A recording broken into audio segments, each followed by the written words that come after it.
Imagine being called a failure by your own parents your entire life while they worshipped your brother as the golden child. Now imagine standing up in front of them, exposing that you're actually the CFO of a multi-million-dollar company, and watching their pride crumble when they realize they bet on the wrong son. This isn't just a story about proving them wrong. It's about payback. My name is Lucas. I'm 35, and I grew up in a family where favoritism wasn't subtle. It was shoved in my face every single day. My younger brother Daniel was the golden child. He was athletic, charming, and my parents' pride and joy. If he scored a B, my parents clapped like he had won gold. If I brought home an A, they'd barely glance and say, "Couldn't you do better?" It was endless. I wasn't lazy. I just had different strengths. While Daniel was out winning sports trophies, I was the kid glued to books, fascinated by numbers. But to my parents, that wasn't impressive.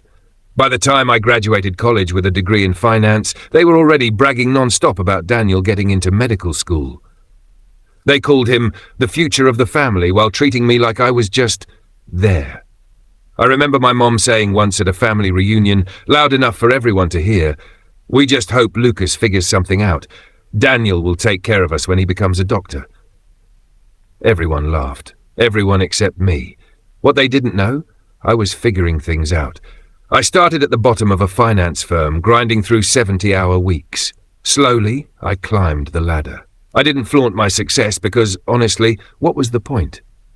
My parents had made up their minds. At 32, I was promoted to CFO of a growing tech company worth hundreds of millions. But to my parents, I was still the failure. The moment everything boiled over was at a dinner celebrating Daniel finishing his residency. My dad stood up and toasted, "To Daniel, our pride, and to Lucas, well, maybe one day he'll get on his feet." The whole table laughed. My wife, Emma, gripped my hand under the table as I swallowed my anger. I could have exposed everything right then, but no. Revenge tastes better when it's cold. So I waited. Fast forward, Daniel's engagement party. Huge ballroom, hundreds of guests, family, friends, Daniel's medical colleagues. My parents were glowing, bragging about him non-stop. At one point, my mom pulled me aside and whispered, "Don't embarrass us tonight. Just smile and clap for your brother. This is his night." I smiled. Oh, I was going to make sure it was unforgettable. Halfway through the event, my dad grabbed the mic. "We are so proud of Daniel, the doctor, the success of this family, and Lucas." He chuckled. "Well, maybe someday he'll stop bouncing between jobs." That was it. I stood up, walked to the front, and said calmly, "Actually, Dad, I think it's time everyone here knew what I really do." The room went silent. I connected my phone to the projector and pulled up my company's leadership page. Lucas Bennett, Chief Financial Officer. Gasps. Murmurs. People whispering the company's name, realizing how massive it was. A few of Daniel's colleagues looked at each other in shock. They knew exactly what kind of position I held. I continued, "While you all dismissed me as a failure, I've been running the finances of a multi-million-dollar tech company. The so-called loser you mocked? Yeah, I manage budgets bigger than most hospitals." Dead silence. My mom's face turned ghost white. My dad stammered, "Why didn't you tell us?" I looked him dead in the eyes. "Because you never cared enough to ask." But here's where it got savage. Daniel's fiancé's father happened to be a major investor in my company. He came up, shook my hand in front of everyone and said, "Lucas, I didn't know you were the CFO.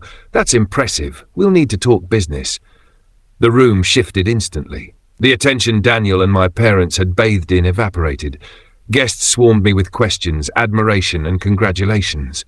And my parents? They were left standing there, humiliated.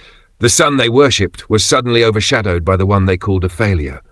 Later that week, my parents called me, trying to smooth things over. "Lucas, you should have told us. We're so proud of you now." I laughed. "Now? After decades of tearing me down? Keep your fake pride. You made your choice years ago." And here's the twist. My company was hiring top medical advisors. Guess whose resume crossed my desk? Daniel's. I didn't block him. I didn't help him. I let him fight for the job like everyone else. And when he didn't make the cut, he found out the hard way. His failure brother was the one holding the power. My parents called me a failure and worshipped my brother. But when the truth came out, not only were they humiliated, they realized their golden child needed me. and that was the sweetest revenge of all.